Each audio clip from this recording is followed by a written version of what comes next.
রূপগঞ্জের ছাত্রলীগের পোলাপান যারা আছে তারা সব এখন দীপু ভূঁইয়ার সাথে আছে। সে দীপু ভূঁইয়া এই গাজীর লোকজন বালু, হাবিব, মজিবুর এদের জন্য থানায় গিয়ে মামলা করাইছে আমার নামে, চাঁদাবাজি মামলা। এই দীপু ভূঁইয়ার লোকজন একসাথেই মিলে গিয়া আপনার আমার জায়গায় গিয়ে দখল করে রাখছে। ক্যাসিনো ভুয়া মামলা না, আবার আরেকটা নতুন করে ভুয়া মামলা হয়েছে। কি মামলা হয়েছে? মামলাটা হয়েছে আপনার রূপগঞ্জে এই 5ই আগস্টের সময়, 5ই আগস্টে দুপুর আড়াইটার সময় একটা মামলা দিয়েছে যে বলে আমি চাঁদাবাজি মামলা করেছি। কি চাঁদাবাজি মামলা করেছি? ওই যে আপনার বালু হাবিব আছে না, ওই যে গাজী আছে না, ওই গাজীর বাহিনী বালু, হাবিব, মজিবর এরা ওই যে আমার একটা আড়ত নিয়ে নানান ধরনের কাহিনী তারা করতেছে। ওই যে আমার বাড়িতে গুলি টুলি মারছে, বোম টোম মারছে, ওইটাই। তারা গিয়ে আপনার থানায় গিয়া মামলা করছে যে আমি বলে কাউকে বলে পিস্তল থেকে 5 লাখ টাকা চাঁদা চাইছি। টাইম দিয়েছে আড়াইটার সময়।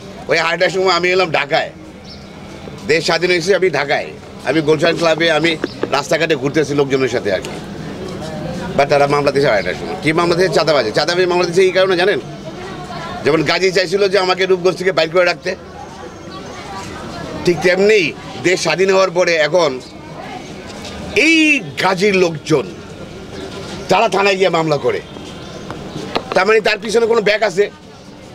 তা আমি প্রশাসনকে খুব স্ট্রংলি জিজ্ঞেস করি, কারা, কে তোমাকে ফোন করেছে? তখন আমার প্রশাসন জানিয়েছে দেশ স্বাধীন করেছে। আমি তারেক সাহেব, আমি আপনাকে অনুরোধ করব, আরে আমরা সাধারণ নাগরিক, আমরা যাবোটা কোথায় বলেন তো আপনি? আপনি সেই রূপগঞ্জের দীপু ভূঁইয়া বলে যে 12 ভূঁইয়া না কত ভূঁইয়ার এক ভূঁইয়া আর কি, সে দীপু ভূঁইয়া এই গাজীর লোকজন বালু, হাবিব, মজিবুর এদের জন্য থানায় গিয়ে মামলা করাইছে আমার নামে, চাঁদাবাজি মামলা। সম্পূর্ণ মিথ্যা বানোয়ার। যেই টাইম দিছে এই টাইমে তো আমি রূপগঞ্জেই নাই, আর আমার জীবনে চাঁদাবাজি করার তো প্রশ্নই ওঠে না। আমি খুব কষ্ট করে বলি আর কি, আপনার রূপগঞ্জের ছাত্রলীগের পোলাপান যারা আছে তারা সব এখন দীপু ভূঁইয়ার সাথে আছে। রাজনীতি তো গ্যাং না, গ্যাং রাজনীতিকে গ্যাংস্টার নাকি ভাই? আপনি অনেকে বলে যে আপনি প্রধান সাহেব আপনি তো কোনো রাজনীতি দল করেন না, কোনো সামাজিক কাজ করতে পারবেন না। সামাজিক কাজ করতে হলে আপনাকে রাজনীতিবিদ হতে হবে। আমি বলি যে কেন রে ভাই, এটা দেশের মালিক তো আবার আমিও। সামাজিক কাজ করতে কেন আপনি রাজনীতিবিদ হতে হবে?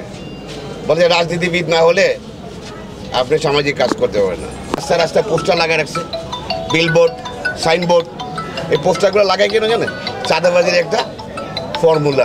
রূপগঞ্জের এমন কোনো জায়গা নাই যে জায়গায় চাঁদাবাজি হতেছে না। প্রতিটা জায়গায় দেশ স্বাধীন হয় নাই। যারা আমাদের এই দেশের জীবনটা মানে লাইফ দিয়ে যারা এই দেশটাকে স্বাধীন করছে এখনো স্বাধীন হতে পারে নাই। আমরা সরকারকে অনুরোধ করব যে এইটা সম্পূর্ণ ন্যায় বিচার করার জন্য। যারা এই যে গত এই 5ই আগস্টের পর থেকে যারা এই চাঁদাবাজি করতেছে, জোর জবরদস্তি, জুলুম, ক্ষমতা, আবার সেই একই ক্ষমতা, আবার সেই একই ভয়। আপনি কথা বলবেন, আপনাকে এলাকায় ঢুকতে দেবে না কেন? এই দীপু ভূঁইয়ার লোকজন একসাথেই মিলে গিয়া আপনার আমার জায়গায় গিয়ে দখল করে রাখছে। আমি বারবার প্রশাসনের সবাই, আমি ডিসি অফিসে, আমি ওসি, আমি সবার কাছে সব ডিটেলস আমি জানাইছি। আরে প্রশাসন এখনো ভয় পায়। আপনি প্রশাসনকে স্বাধীন করতে হবে কাজ করার জন্য। আপনার রূপগঞ্জ তারা মামলা নিতে চায় নাই তো, যার জন্য তার পরের দিন গিয়ে রাত্রে 10:30 বাজে মামলা অভিযোগপত্র দিতে তারা বাধ্য হয়েছে। কেন বাধ্য হয়েছে? আপনি বারবার ফোন করেছে। কে ফোন করেছে? দীপু ভূঁইয়া ফোন করেছে, খোকন ফোন করেছে, প্রেশার খাটিয়েছে, ক্ষমতা দেখাইছে।